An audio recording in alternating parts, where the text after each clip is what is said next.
बिस्मिल्लाहिर्रहमानिर्रहीम। स्टूडेंट्स, आज के लेक्चर का टॉपिक है rearrangements and it is covered as molecular rearrangements occurring in different compounds. तो आज की क्लास में जो चीज़ आप देखेंगे और समझने के लिए आपके साथ शेयर की जाएगी वो ये है कि आपने ये देखना है कि मुख्तलिफ़ रिएक्शंस में जब रिएक्टेंट्स रिएक्ट करने के बाद प्रोडक्ट बनाते हैं तो उस प्रोडक्ट में जो अरेंजमेंट ऑफ एलिमेंट्स है वो एक दफ़ा उसकी तरतीब जो है वो तब्दील होती है। तो इस तरतीब की अलाइनमेंट जो है इसे हम सिंपल वर्ड्स में रीअरेंजमेंट कहते हैं। तो रीअरेंजमेंट जो है वो बुनियादी तौर पे आप देखेंगे कि 3 तरह से होगा। एक कुछ न्यूक्लियोफिलिक स्पीशीज़ में कैसे होता है, एक इलेक्ट्रोफिलिक स्पीशीज़ जो है उनके रिएक्शंस में कैसे होता है, और एक कुछ फ्री रेडिकल्स जो बनते हैं उनमें जो रिएक्टेंट के डिफरेंट एलिमेंट्स हैं वो प्रोडक्ट बनाते हुए अपनी लोकेशन जो है upon the molecule different type of attachments with in the bonding जो है उसको सिंप्लीफाई करते हैं। और ये करने के लिए जो असल मुहर्रिक इस सारे अमल के पीछे है वो है किसी भी मॉलिक्यूल की ग्राउंड स्टेट पे एक स्टेबल पोजीशन के जिसमें वो एनर्जी की एक लोएस्ट स्टेट पे मौजूद रहे ताकि उसकी फॉर्मेशन जो है वो गारंटी रहे। तो ये फिनोमेना है रीअरेंजमेंट के पीछे जो असल कारगर होकर हमें नज़र आता है प्रोडक्ट्स में। Now coming towards the details के आपने रीअरेंजमेंट में सिंपल चीज़ें जो हैं वो ये देखनी है कि मुख्तलिफ़ टाइप ऑफ एटम्स या मुख्तलिफ़ रिप्रेजेंटेशन ऑफ एलिमेंट्स जो है वो किसी भी एक मॉलिक्यूल में एक कम्पैक्ट लुक को with the formation of energy state जो है वो किस अंदाज से स्टेबल रखते हैं। तो ये आपकी आसानी के लिए यहाँ पे शो किया गया है कि लेट्स सपोज किसी भी एक मॉलिक्यूल में कोई एलिमेंट WA, B इस तरह की फॉर्मेशन में है तो रीअरेंजमेंट में ऐसा होता है कि उनकी पोजीशन विद जो है वो तब्दील हो जाती है।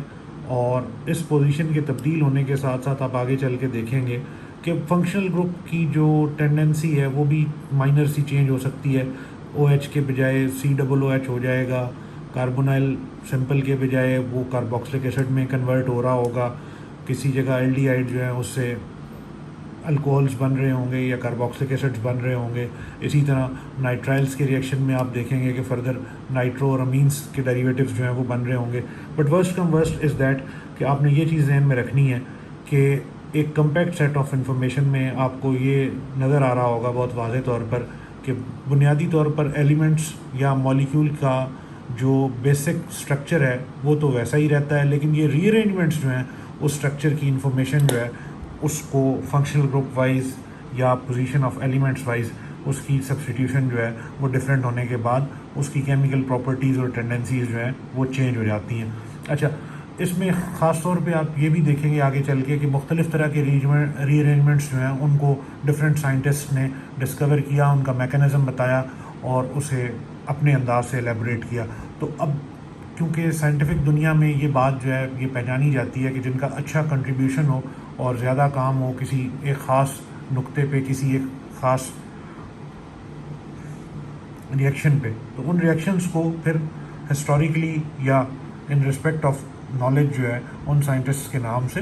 डेडिकेट कर दिया जाता है। So this would be the thing कि आपको यहाँ पे, और ये नाम जो है ये मुख्तलिफ रिएक्शंस में माइनर से डिफरेंस के साथ आपको इन रिएक्शंस को याद रखने और इनके मैकेनिज़्म को ऑन पेपर राइट करने में बहुत आसानी भी फराहम करेंगे। तो जैसा कि यहाँ पे आपको दिखाया गया है कि W जो है वो कोई एक ग्रुप है और वो आगे चल के A और B के साथ अटैच है, लेकिन इनकी रिप्रेजेंटेशन जो है वो चेंज करके लिख दी जाए, लेकिन एक्चुअल जो नंबर ऑफ़ एलिमेंट्स या कंट्रीब्यूशन ऑफ एलिमेंट्स है वो ऑलमोस्ट मोर और लेस सेम रहे, but with this sort of some different arrangement within the structure of molecule. तो इस फिनोमेना को हम रीअरेंजमेंट के नाम से पहचाने और जानेंगे। अच्छा जी, इसकी जो अभी आपसे बात हुई कि 2-3 तरह के रीअरेंजमेंट्स आप देखेंगे। The nucleophile 1-2 shifts are much more common. Nucleophile के केस में, न्यूक्लियोफिलिक रिएक्शंस के केसेस में जो रीअरेंजमेंट ऑफ एलिमेंट्स है वो बहुत कॉमन है, और वो हमें अक्सर पहली और दूसरी पोजीशन पे with respect towards the functional group जो है वो हमें मिलता है। इसी तरह जो इलेक्ट्रोफिलिक सब्स्टिट्यूशन है उसमें भी यही मामला जो है हमें मिलता है कि इस तरह से जो पहली और दूसरी पोजीशन जो है वो इस तरह की शिफ्टेज को ज़्यादा फैसिलिटेट करती हैं। The reason for this can be understood by A consideration of transition state और इन सम केसेस इंटरमीडिएट्स इन्वॉल्व। तो इसकी बड़ी वाज़ेह सी जो वजह है वो ये है कि मुख्तलिफ़ जगहों पे आप ये देखते हैं कि रिएक्शन के पहले स्टेप के बाद दूसरे या तीसरे स्टेप पे जाके एक इंटरमीडिएट जो है वो फॉर्म करता है। स्पेशली न्यूक्लियोफिलिक सब्स्टिट्यूशन में तो आपने वाज़े तौर पे पढ़ा है SN1 हो या SN2 तो इंटरमीडिएट की फॉर्मेशन होती है। इसी तरह जो इलेक्ट्रोफिलिक्स रिएक्शंस हैं उनमें भी आपने यही बात देखी है कि एक इंटरमीडिएट सिचुएशन जो है वो राइज करती है। इस इंटरमीडिएट सिचुएशन पे जो ज्योमेट्री की फॉर्मेशन होती है, ये ज्योमेट्री एक्चुअली डिटरमिन करती है कि आने वाला प्रोडक्ट जो है वो किस अंदाज से हमें मिलेगा। तो ये जो ट्रांजिशन स्टेट्स आप डिफरेंट रिएक्शंस में पढ़ते हैं, ये असल वजह है रीअरेंजमेंट की। अच्छा जी, ये अब आपके साथ जो है प्रॉपर एक मामला के जनरल फीचर्स से निकल के स्पेसिफिक एग्जांपल्स की तरफ। तो स्पेसिफिक एग्जांपल्स में पहला केस जो आपके साथ शेयर हो रहा है वो हो रहा है कि rearrangement of electron deficient carbon. ऐसे रीअरेंजमेंट्स जिसमें कार्बन पे इलेक्ट्रॉन की डेफिशिएंसी होगी, राइट। तो इस तरह के रीअरेंजमेंट्स में जो पहली एग्जांपल है जो न्यूक्लियोफिलिक रीअरेंजमेंट्स से ताल्लुक़ रखती है उसे कहते हैं Wagner Meerwein rearrangement, right. In this rearrangement less stable carbocation आपको लास्ट 2-3 जब एग्जांपल्स पढ़ाई थी न्यूक्लियोफिलिक सब्स्टिट्यूशन की, तो वहाँ पे बड़ा वाज़ेह तौर पे ये बताया भी गया और दिखाया भी गया, और यू मे इजीली अंडरस्टैंड कि कार्बोकैटाइन किसे कहते हैं। तो इस converted into more stable through the migration of aryl, alkyl और hydrogen which leads the formation of more stable carbocation. तो कार्बोकैटाइन की जो सबसे ज़्यादा स्टेबल फॉर्म है उसको अचीव करने के लिए जो माइग्रेशन होती हैं उनके नतीजे में जो रीअरेंजमेंट हमें देखने को मिलता है उसे हम वैगनर मेरवीन रीअरेंजमेंट कहते हैं। It is one of the simplest system where an alkyl group migrates with its bonding pair to an electron deficient carbon. तो इस रीअरेंजमेंट का असूल ये है कि यहाँ पे जो अल्काइल ग्रुप है वो माइग्रेट करेगा with its bonding pair to an electron deficient carbon. तो in other words Wagner Meerwein rearrangement में एक शर्त हमने तय कर ली है कि अल्काइल ग्रुप या अल्काइल चेन CH3 C2H5 ऐसी चेन्स जो हैं वो जो है उस कार्बन पे जाके अटैच होंगी जिस पे इलेक्ट्रॉन्स की डेफिशिएंसी होगी। इन अदर वर्ड्स कि जिस जगह इलेक्ट्रॉन डेफिशिएंसी आपको नज़र आए वहाँ पे अल्काइल ग्रुप का अटैक होना वैगनर मेरवीन रीअरेंजमेंट की शर्त है। तो जैसा आपके साथ रिएक्शन में ये बात दिखाई गई है कि अल्कोहलिक डेरिवेटिव जो है उसका फर्दर रिएक्शन जो है वो हाइड्रोजन के साथ इधर आके एक वाटर मॉलिक्यूल एक्सेस में आ जाता है, और इस एक्सेस मॉलिक्यूल को फिर इस कार्बन चेन पे से एल्यूमिनेट होना है। एल्यूमिनेट होने के बाद ये कार्बोकैटाइन जो है उसकी फॉर्मेशन जो है वो बन रही। ये कार्बोकैटाइन जो है क्योंकि ये इलेक्ट्रॉन डेफिशिएंट है तो यहाँ पे आके एक अल्काइल ग्रुप को अटैच होना जो है वो ज़रूरी है। अब इस मॉलिक्यूल के अंदर जो है वो रीअरेंजमेंट किस तरह से हो रहा है ये आपके सामने जो है दिखाया गया। तो इस रीअरेंजमेंट के नतीजे में जो हाइड्रोजन है इसने अपनी बॉन्ड की लोकेशन को चेंज किया, और ये अल्काइल ग्रुप की शिफ्टेज के बाद आपके पास जो प्रोडक्ट बना है वो डबल बॉन्ड यानी कि विनाइलिक जो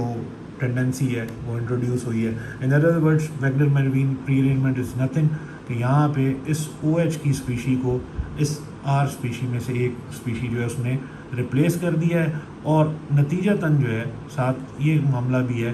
कि ये अपने बॉन्ड पेयर लोन पेयर के साथ शिफ्ट हुआ है और इस जगह पे हमें इस कार्बोकैटाइन ने अपना जो डेफिशिएंसी है उसको ओवरकम करने के लिए एक अल्काइल ग्रुप को यहाँ पे सब्स्टिट्यूट किया है और इसके नतीजे में ये H का बॉन्ड जो है ये कार्बन कार्बन डबल बॉन्ड में तब्दील हुआ। The driving force for the rearrangement resides in the greater stability of tertiary carbocation compare to that of primary carbocation. तो ये बहुत वाज़ेह है कि यहाँ पे जो कार्बोकैटाइन बना है ये क्योंकि इसके साथ फर्दर जो है आप वाज़ेह तौर पर देख सकते हैं कि 2 अल्काइल ग्रुप लगे हुए हैं, तो इसने उस स्टेबिलिटी को अचीव करना है कि जिसमें अल्कालिक सब्स्टिट्यूशन जो है वो ज़्यादा हो। तो यहाँ पे ये जो कार्बोकैटाइन बना हुआ है इसके साथ फर्दर आगे 3 कार्बन अटैच हैं। दिस मीन्स दैट कि टर्शरी कार्बोकैटाइन का स्टेबल होना जो एक मैंडेटरी कंडीशन है उसको फुलफ़िल करते हुए वेगनर मेरविन रीअरेंजमेंट जो है वो ऑक्यूपाई होता है। और दूसरी तरफ हम ये कह सकते हैं कि अल्कोहल से जो हम डबल बॉन्ड स्पीशी बनाते हैं या एथिलीन बनाते हैं उसको थ्रू रीअरेंजमेंट ड्राइव करने का तरीका जो है वो कहलाता है वेगनर मेरविन रीअरेंजमेंट। ओके जी, this is the only thing what you have to understand कि यहाँ पे इस कार्बोकैटाइन ने जो कि एक सेकेंडरी फॉर्म ऑफ कार्बोकैटाइन है उसने टर्शरी फॉर्म ऑफ कार्बोकैटाइन को प्रोड्यूस करना है। This is the main actual theme of this arrangement, right, sorry rearrangement. Okay जी, एग्जैक्ट इसी थीम पे बेस करते हुए कुछ, क्योंकि आप एडवांस क्लासेस से हैं तो ये मामला जो है सिर्फ एमएससी या बीएससी लेवल के रिएक्शंस तक महदूद नहीं है, तो इसी थीम पे बेस करते हुए अगले रिएक्शंस में आप ये देखते हैं कि आइसोबोर्नियोल जो है इसमें वैसे ही रीअरेंजमेंट होता है और उसी तरह कार्बोकैटाइन जो है वो अपने आप को स्टेबलाइज करने के लिए exactly same situation is there कि ये यहाँ पे सेकेंडरी कार्बोकैटाइन है, यहाँ पे ये टर्शरी कार्बोकैटाइन है। तो ये टर्शरी कार्बोकैटाइन ने अपनी इस पोजीशन को जस्टिफाई किया और जिस जगह टर्शरी कार्बोकैटाइन बना उसी जगह जो आगे डबल बॉन्ड की फॉर्मेशन जो है वो मिल रही है। फर्दर हम ये सीख सकते हैं इससे कि ये डबल बॉन्ड की फॉर्मेशन जो है इस स्ट्रक्चर के साथ भी रेजोनेंस में प्रोड्यूस हो जाती है और इसके इक्विवेलेंट ही होती है, राइट। यही मामला जो है मेरविन रीअरेंजमेंट और नॉर्बोर्नाइल सिस्टम्स जो हैं वहाँ पे एग्जैक्टली यही इस कार्बोकैटाइन ने अपने आप को स्टेबलाइज करने के लिए एक बेहतर फॉर्म में टर्शरी कार्बोकैटाइन को यहाँ पे जो है स्टेबलाइज किया और उसके बाद जो है ये हमारे पास रीअरेंजमेंट के बाद ऐसी सूरत हाल जो है एज ए प्रोडक्ट जो है वो डिफ़ाइन होती है। ओके जी, अच्छा, फीचर्स ऑफ दिस माइग्रेशन, इस माइग्रेशन के कुछ अहम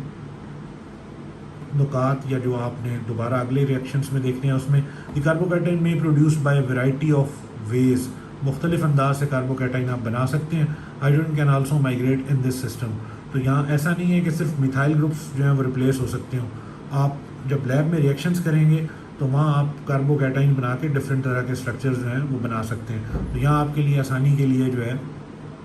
वो प्रोपेन ब्रोमाइड का रिएक्शन जो है वो दिखाया गया है और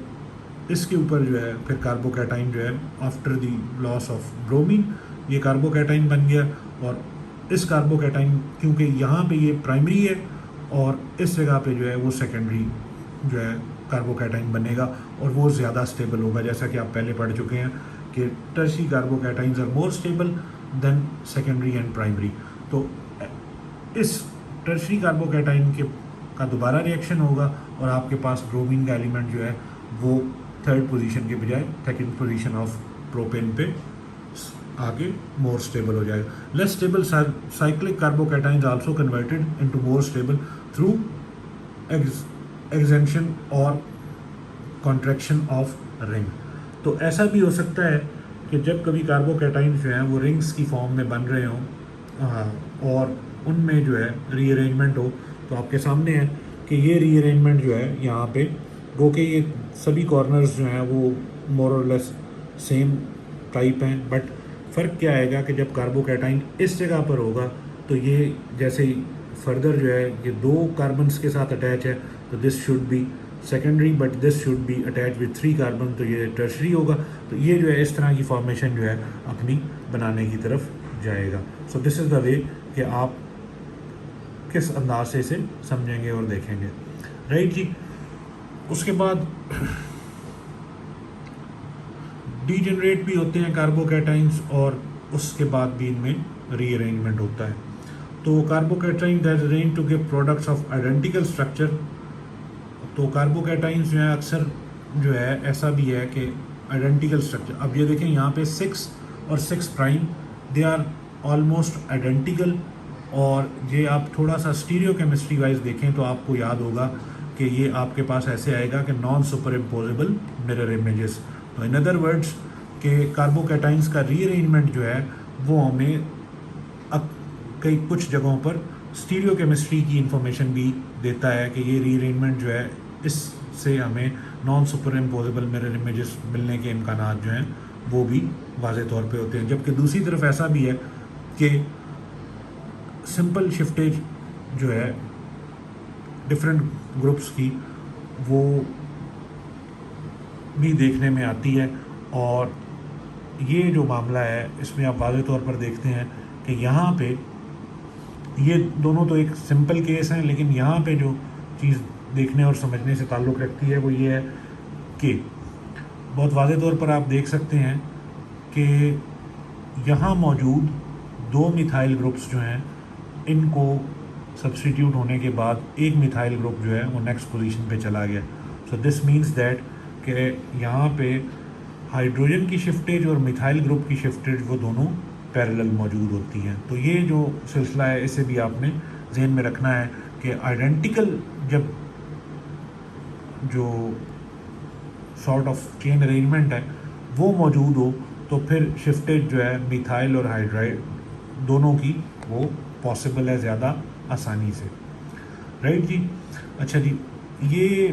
कुछ इसी की एग्जांपल्स हैं कि आप किस तरह से इसे फर्दर डिफरेंट कंपाउंड्स पे जो है वो अप्लाई करेंगे। तो इसमें जो ख़ास बात आप देख सकते हैं और समझ सकते हैं वो ये है कि यहाँ पे जो चीज़ ऑल इम्पोर्टेंट है वो ये इस अंदाज की है कि ये चीज़ें जो हैं ये हम पेपर पे ड्रॉ करके बार बार उन्हें अंडरस्टैंड करते हैं कि ये कैसे फर्दर अपने आप को एलेबोरेट करती हैं और किस तरह से इससे डिफरेंट स्ट्रक्चर जो हैं वो बन सकते हैं,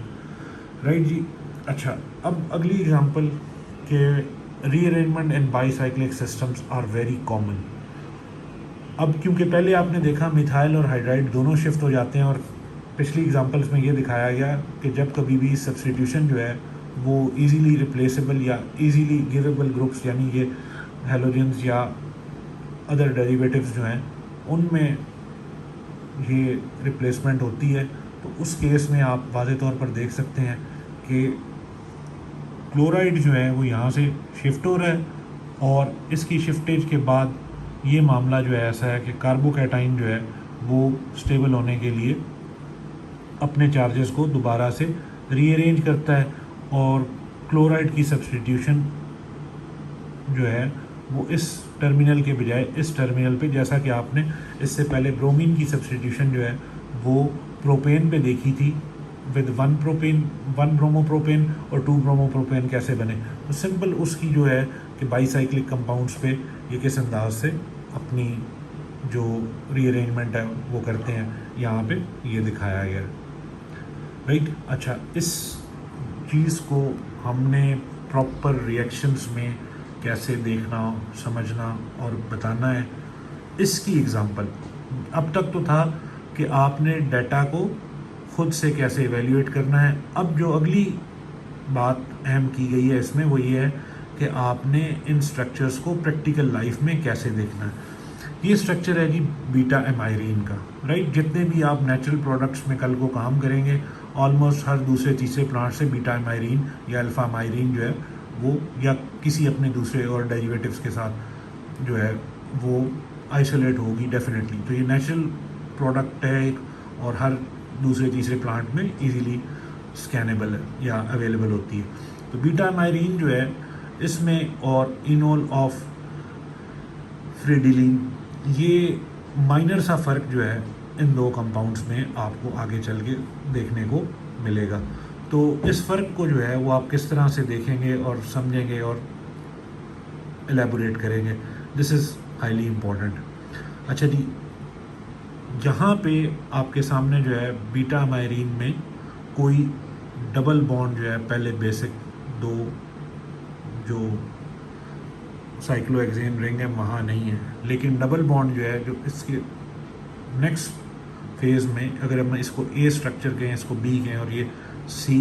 अरेंजमेंट ऑफ साइक्लोहेक्सेन रिंग्स हो, तो बहुत वाज़ेह है कि ये डबल बॉन्ड जो है ये शिफ्ट होके इस पोजीशन पे आ रहा है। इसकी शिफ्टेज और इसका मैकेनिज्म जो है वो तो अच्छा खासा लंबा है, लेकिन आपकी आसानी के लिए ये रिएक्शन जो है यहाँ पे बता दिया गया और दिखा दिया गया, बिकॉज कि ये रिपोर्टेड रिएक्शन है और कई सालों पहले जो है इसको बताया और दिखाया गया था। तो ये जस्ट एक डबल बॉन्ड की शिफ्टेज जो है वो ये काम करती है कि यहाँ से एक हाइड्रोजन जो है इसको रिप्लेस कर देती है, और इस हाइड्रोजन की रिप्लेसमेंट जो है वो इस तरह से है कि ना सिर्फ ये हाइड्रोजन जो है ये रिप्लेस हो रही है, बल्कि इसके साथ साथ यहाँ मौजूद ये वाला हाइड्रोजन जो है ये भी रिप्लेस होता है, और ये जो है इस मिथाइल ग्रुप के साथ सब्स्टिट्यूट होते हैं आपस में, राइट। लेकिन इनकी पोजीशन जो है वो फ्रंटवर्ड और बैकवर्ड साइड के लिहाज से थोड़ी सी मुख्तलिफ होती है। इसी तरह यहाँ पे जो हाइड्रोजन रिंग में मौजूद है या इस पोजीशन पे कार्बन पे, इसके साथ आके एक मिथाइल ग्रुप जो है वो अटैच हो रहा है। So this is the way कि आपने किस तरह चीज़ों को देखना और समझना है। और फिर यहाँ पे इस जगह पे जो सी है उसके साथ एक मिथाइल ग्रुप जो है वो फर्दर ऐड अप हो रहा है। और फिर इस डबल बॉन्ड जो है इसकी डेफिशिएंसी को पूरा करने के लिए हाइड्रोजन की शिफ्टेज जो है वो इस जगह पे हो गई है। तो इनोल ऑफ फ्रेडलिन, this is the reported thing कि ये इस जैक्स के पेपर में उस ज़माने में मामूली सी ये जो रीअरेंजमेंट है इसको सब्स्टिट्यूट करके दिखाया गया और पब्लिश किया गया। मोर और less same phenomena is in the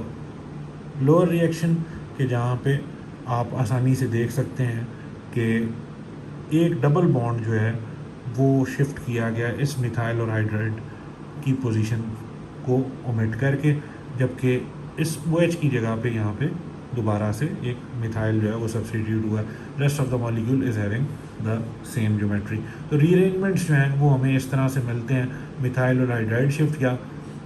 जैसा कि आपने पहले रिएक्शंस में देखा है, तो यहाँ कम्प्लेक्स फॉर्मेशंस में ऐसा होता है।